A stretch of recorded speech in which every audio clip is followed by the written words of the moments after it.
Hello and welcome to the Bearded Mystic Podcast, and I'm your host Rahul N. Singh. Thank you for taking out the time today to either watch or listen to this podcast episode. Today we will be continuing on with the series Wisdom of the Mystics, but before I do begin, there's a few important announcements that I want to make.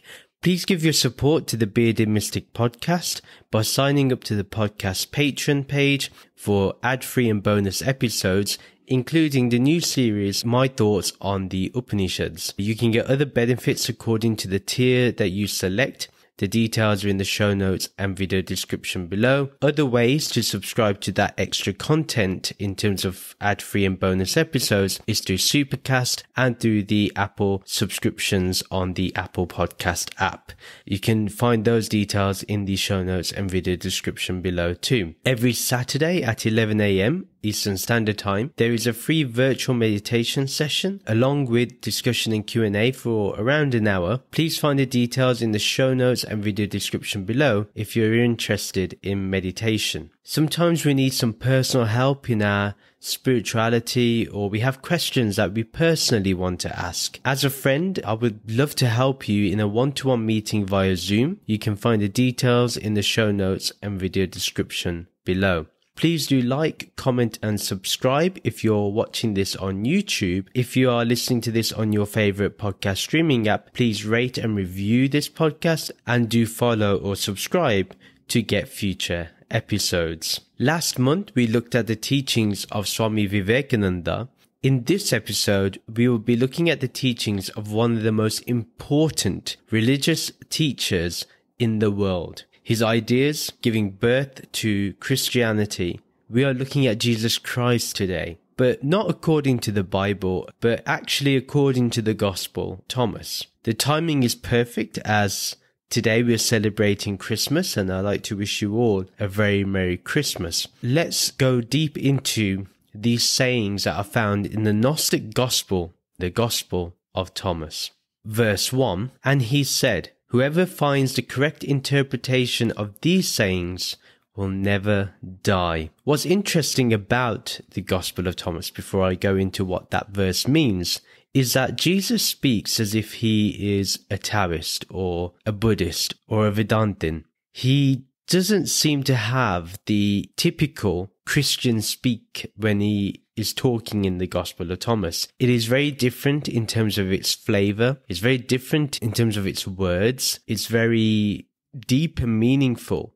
And more or less, it takes us to a place where I feel is closest to how Jesus would describe things. When I was growing up, I listened to the Bible teachings through school, but when I read the Gospel of Thomas, it felt more like Jesus. It felt more human and yet divine at the same time. And I think that is what makes this text quite unique. And this very first verse says everything. I think if we only just stick with this one verse, it answers everything you kind of need. Let's go into what this verse really means here. And it's really like every real beginning of a Vedanta text. It gives you the objective, the end result. Here, the end result is, whoever finds the correct interpretation of these sayings will never die. Now, it seems that Christ is giving us an insight into what he's expecting from us. He's not asking us to just believe. He's asking to find the correct interpretation. A lot of us want religion or spirituality to be easy, but here we can see already that this is not the way of Christ. This is not according to the Gospel of Thomas, obviously. Now, it seems that this Gospel has the audacity of a teacher like Jesus. Already, he's come out with a big goal.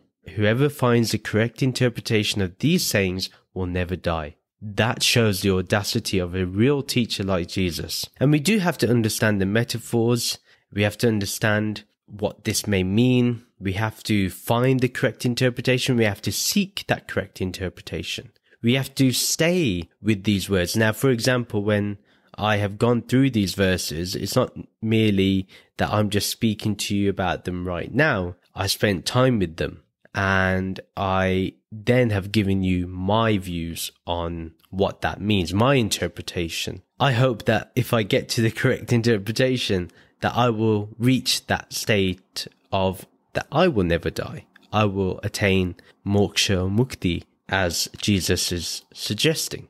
It's just not enough to focus on the words alone. A lot of us do this. We take things literally without thinking about what was the context, what was the reason for that, and how can I interpret this today? Does this apply even today? Like, we have to be very honest that some things are cultural and some things are just plain spiritual. Whatever is spiritual will stand the test of time.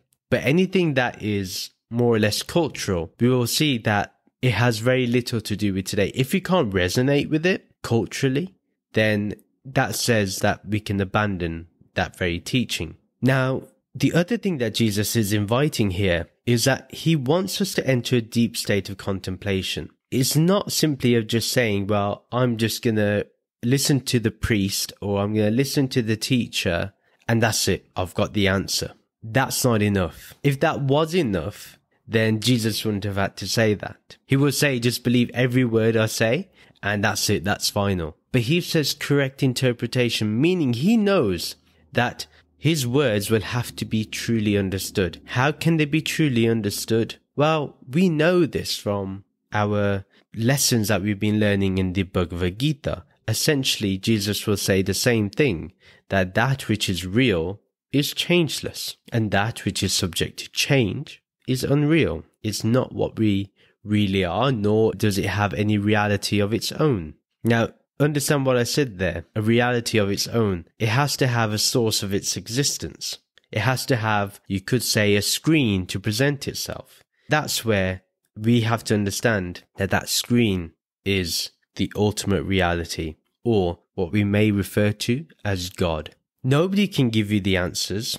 Even if I give you my answer here, it's for me. I'm just sharing with you my answers. But you have to find your own. You can listen to my views and my interpretation, but you have to see if it resonates with you. Nobody can give you the answers. If Jesus is not giving you the answer, what makes us think that somebody else can give it to us? Wouldn't Jesus want to give us the answer? I mean, inside his sayings, the answer is there, but we have to find out. We have to find it. They can give you words about it, but you have to find the answer yourself. So they can give you explanations like I'm doing.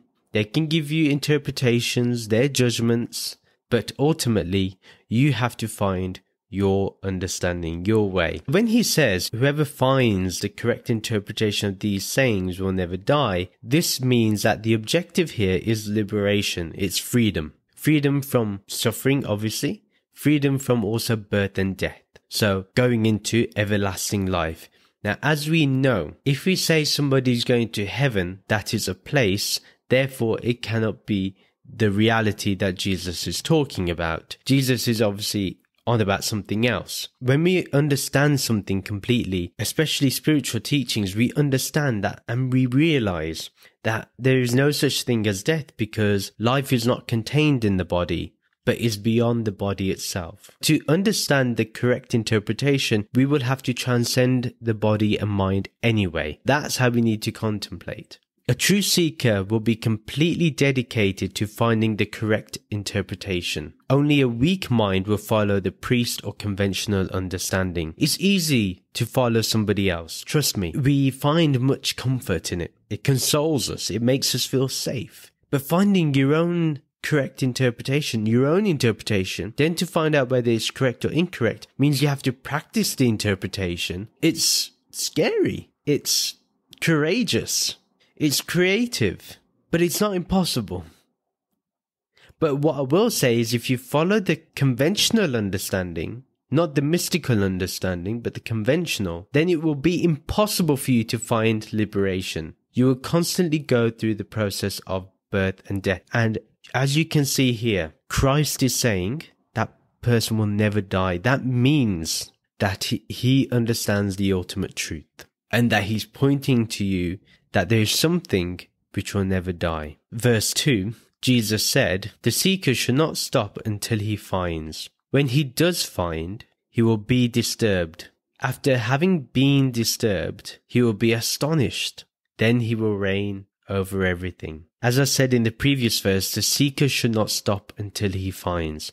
We have to find the answer. We must not let anything get in the way. Nothing. And we can use everything to help us to understand. Even something that may seem mundane, even that can help us. Sometimes we don't like to follow someone or listen to someone or continue to find the answer because it doesn't feel safe for us. But the seeker never stops. Even if it's unknown terrain, the seeker will continue. The seeker seeks until the seeking ends. When the seeker becomes the very sought, the very thing that you're seeking, you end up becoming. Actually, it's not that you end up becoming, you discover you're already that. As Christ says, one should not stop until they find. Never stop until you find the answer which is unbreakable, the answer which cannot change, the answer which will remain regardless of time or location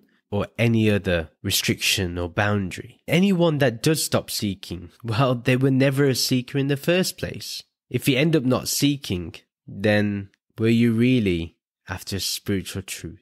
I can console you right now and say, yes, you were, or yes, you are. Or in the future, I could console you. But to be honest, the mentality of a seeker never breaks. They will continuously seek. They will have the confidence, the commitment to find the answer, to get to the truth. Then Jesus says, when he does find, he will be disturbed. The truth does set you free. That's very true. I agree with that. It does, absolutely. But what will you do when you see that this cage of falsehood has been around you? The cage that the priests, the politicians, the religious teachers, the scriptures, when all these things have just placed a cage around you. What would you do then? What would be the outcome? If the truth sets you free, what do you do with that cage? First of all, if you have found the truth, you know there was no cage. Because the thing is, you will see the lie that you've been living. You will see it. It's right in front of you. You cannot ignore it. It's right there. Thinking you are the body and mind, you forget your true nature. We all do. We all forget our true nature. Even though it was so obvious to us, we have always been this formless awareness. And that is going to disturb us. When we realize we have always been God, do you think that's going to make you feel free first? After years, lifetimes of being told that you are different to that truth, now you have found that you are not different to the truth. You are one. You and the truth are one and the same. How is that going to make you feel? It's going to disturb you first. It's not going to give you peace. It's not going to give you bliss. It's probably going to take you to the darkest place you've ever been in your life. But remember, that darkness is only an illusion because the light is already there. The light is already present. And then he says, after having been disturbed, he will be astonished. That person, once they come across the truth and they embed themselves in the truth, when they fully absorb themselves into the truth and dissolve themselves into the truth, they will be in a state of awe and wonder. Their eyes will be full of wonder and great intensity. There'll be a sparkle in their eyes. Why? Because you can sense that they are seeing everything in awe and wonder. They are seeing things always for the first time, because the last second is never the same as this very second, and neither is this second going to be the same as the next second. Forget about minute. Even the next moment is never the same as this moment. And you'd be amazed at how close this formless awareness is, how close this godliness is. You'd be astonished, shocked, amazed. How could I not see this? It was so obvious. And yet, I thought I was so far. And in that complete joy, you just find that the truth has been here all along. There's a smile, there's a happiness that doesn't lose its fragrance, it doesn't lose its texture, it doesn't lose its intensity. It's always there.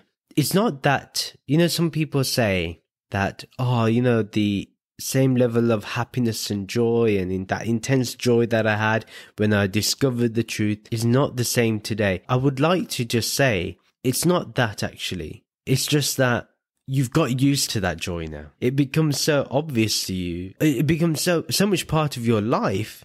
You can't see life without it. What happens is you go from tears to laughter to silence. And that's the journey when you start resting in formless awareness. This journey is something a lot of us have taken and are taking. You will be astonished by the beauty and the bliss that's emanating from your true self when you discover the real teachings. Then he says, then he will reign over everything. That person rules over everything. Why? Because they rule themselves. Once you are able to rule yourself, you ruled everybody. Everyone is one and the same as you. They are that same godliness that you are. So the everything is really only one thing, which is its own self, God itself, Brahman, formless awareness. And that's the truth. Then verse 3a, Jesus said, if your leaders say to you, look, the kingdom is in the sky, then the birds will be there before you are. If they say that the kingdom is in the sea, then the fish will be there before you are. Rather, the kingdom is within you, and it is outside of you. That is so Vedantic. I don't know what else to say. That is a complete teaching. If you just stick with this verse 3a for the rest of your life, if you just stick to this, if you find the interpretation for this, you will be free. You will be fearless. You will understand what you are. If you really seek to find the correct interpretation of this one verse, just this one part of the verse. You see, religious leaders always look to distract us. They will say, look, the kingdom is in the sky, it's up above. The heavens are in the clouds. The pearly gates are there resting upon a cloud, and you will see a great light there. Or they will say God is in some red mist. Well, space was already there before you got there. And as Jesus says, the birds are already there before you got there. In Punjabi, we say Upperwala. We say the one living above. Such foolishness. Such ignorance. The very people that say God is everywhere start pointing up there. This one will know. And they're not meaning one as in this, they're actually pointing above. There's no God above us. When I say that, meaning God alone isn't just above us. You see, when they say God is up there, heaven is up there, and like fools, we just blindly believe them. We don't think about what they've said. We don't even contemplate. We just believe it. They get one part of a scripture somewhere, they give us that interpretation, and we just believe it. We don't know what that verse means. They don't know what that verse means, and it becomes the blind leading the blind. So that's the choice we have to make, is whether we want to be led by the blind or whether we want to be led by those that are seekers. Even it is better to be led by someone that doesn't know the answer but is seeking the answer than to follow someone who believes that through their belief that they have the answer because somebody else told them, or that their text is correct only. Jesus mocks those very people. He says, the birds will be there before you're going to be. We cannot fly, yet we think that we'll rise up to some God or to some heaven. We don't have wings. How do we know that the soul will fly up there? Have we seen that the soul has wings? And if the soul is so light as a feather, then surely it cannot remain in the body. You're telling me gravity holds it down? These type of beliefs that people give us is not something we should just follow. We have to think about it. Think about what is being said. Then he says, likewise, if anyone says the kingdom is in the sea, then the fish will be there before us. Again, he's mocking us. And then Christ declares firstly that the kingdom, meaning awareness, is within you and outside of you. It's all pervading. Satchitananda. Basically what Jesus just said is Satchitananda.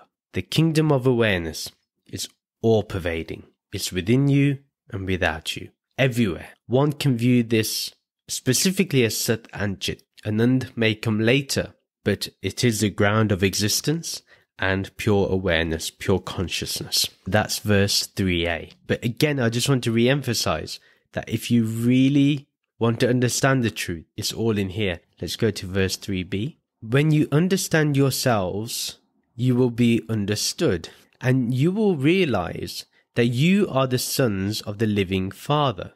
if you do not know yourselves, then you exist in poverty and you are that poverty. Before we go into this, when he says you are sons of the living Father, what I would turn around and say is that we are all children of that ultimate awareness. Whether we say it's a father or a mother, it really doesn't matter. We can see it as the highest being. It's very clear here that once we know ourselves, the whole truth of who we are is understood. Who are we? What are we? What is our true nature? What is our true self? All this is understood. He says, when you understand yourselves, you will be understood. He's not asking you to know some God or some Messiah or some prophet or some guru. He's telling you to know yourself. That's why Jesus is a real mystic here. And you realize that what once was a mystery was always a fact staring back at us. It's so obvious that we are formless awareness, yet we run away from it because it's more comfortable to believe that there's a God, that we are a soul and we are separate. There is a heaven. If we do good deeds, we'll go to heaven. If we do bad deeds, we go to hell, or we'll be born back again on this earth. Who knows if we're born as a human or as a creature? These are all comforting ideas. Comforting ideas created from guilt. But innocence will be, I don't know. But all I do know is that I'm aware of these very teachings. I'm aware of these very consolations. These concepts that are comforting, but they just are a pseudo type of comfort. We are all awareness, but we are reflections of awareness as the body. Here Jesus uses the metaphor of the Son of the living Father. But here, if you look at the conventional tradition of Christianity, they say only Jesus is Son of God, nobody else. Worship him, he's the only one. And here Jesus is saying, you are sons of the living Father, or children of the living Father. However, if we do not know that we are awareness, if we do not understand that we are truly children or reflections as the body and mind of that one, until we understand that we are that one, that is true poverty. So you can be a billionaire and you can believe in your conventional religion, but if you do not know that you're a Brahman, you are in poverty. You are the poorest person, in my opinion. And the richest person is that which knows that they are Brahman. To me, they're the real rich people. So what if you have so much money in your bank account? If you're not a decent human being, what value do you have? Wow, you know how to utilize the stock market? Wow, you know how to do stock buybacks? You know how to trod on people's rights? You can earn billions, yet you can't allow people a living wage. You are the poorest people, nobody else. However, if you are in poverty and you know you're a Brahman, the rich man has nothing on you. The rich man is not as powerful as they may seem. Yeah, you may have power on this earth, but no power in reality, in ultimate reality. Remember Christ himself. He stood against the colonizers. He stood against the orthodoxy, the conservative religious bigots of his time. He stood against them. He was fearless. And that's because he was not in poverty. Maybe he lived a very simple life. But the richest man is that which is bounded by nothing. All he was bounded by, a few disciples, Mary Magdalene, his mother Mary. But again, that was through love. And love is always boundless. It's never something that restricts you. It doesn't put you in a cage. And that's the difference. And then verses 4a and b, Jesus said, the old man will not hesitate to ask a 7-day-old baby about the place of life, and he will live. For there are many who are first who will become last. They will become a single one. This verse has some imagery that we need to understand, one that I had to understand as well, as I'm not from that tradition of the Abrahamic religions. First of all, a 7-day-old baby is untouched and unharmed by the religious customs, traditions, rituals, and anything else associated with it. So they're completely pure. The 7-day-old baby is actually a symbol of wisdom. On the 8th day, the baby is circumcised, therefore entering into the world of duality. However, the old man is in ignorance. Even though death is nearing, he still does not know himself because he's entered that world of duality. He's not in that non-dual state anymore. If an old man nearing the end of his life, were to ask a 7-day-old baby about life, the baby would be able to reveal the truth straight away. Even though it's imagery, but what Jesus is talking about is innocence. Non-duality brings innocence. Non-duality does not bring ignorance, nor does it make you cunning, nor does it make you someone that plays politics and games in life. No. An old man is always looking to escape facing reality. But you look at the eyes of a young child, a young baby, they will see everything. Whether it scares them, whether it makes them happy. They will look at it. They're innocent. Now, if the old man does ask the 7-day-old baby, then through the innocence of that 7-day-old baby, that old man will get everlasting life, because they will understand that ignorance is what makes you old. Innocence is what makes you everlasting. It's innocence that makes you full of wonder. Remember, the place of life is the ground of all existence, which is Brahman. The first and the last is just a circle of life. Yeah, that's all it is. So they all end up being one Brahman. In fact, it appears as many, but there is only one. That's the reality. This verse can also be a hint upon age, that many are first, meaning they are fast and ready to give all to life, to the rat race.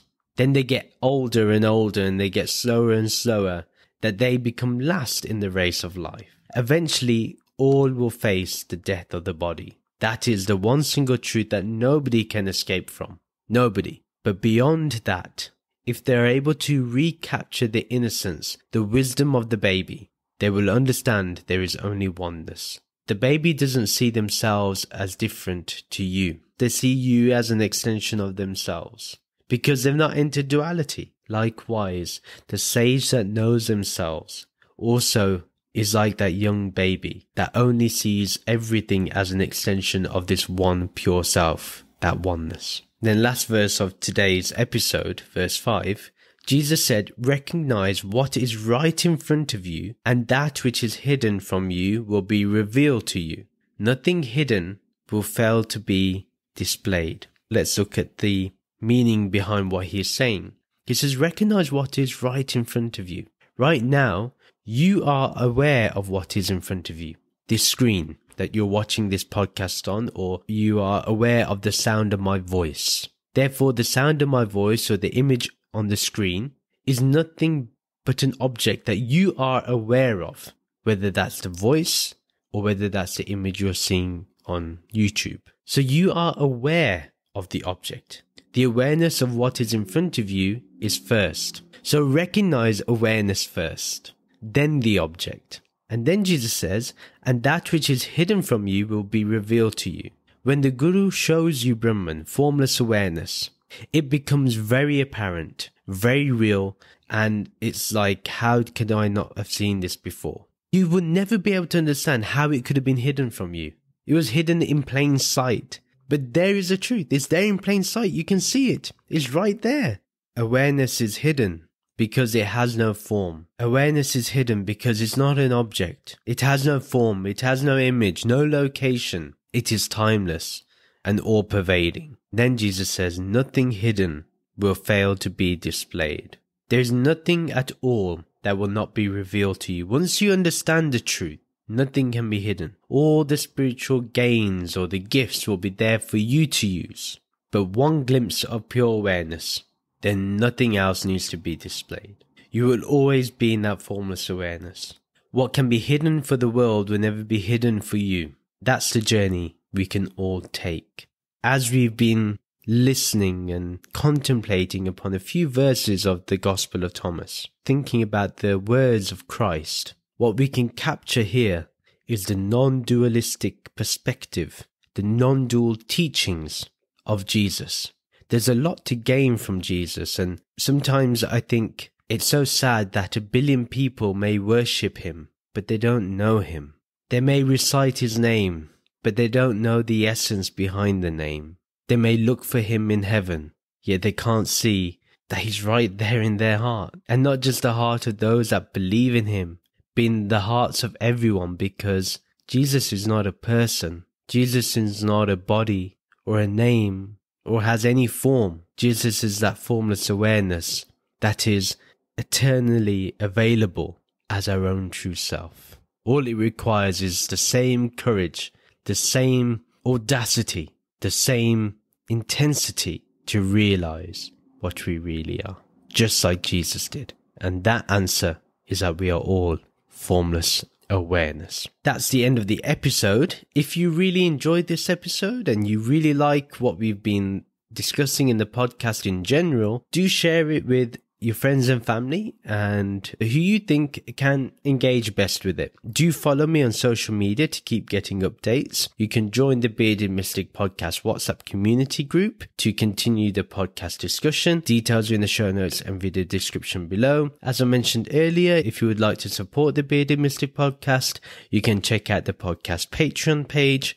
Details are in the show notes and video description below. Please rate and review the podcast on our website, www.thebeardedmysticpodcast.com. Please do like and comment on this video and subscribe to this YouTube channel. Please subscribe to this podcast on your favorite podcast streaming app. You can also get bonus episodes and ad-free episodes on Supercast and on Apple Podcast subscriptions.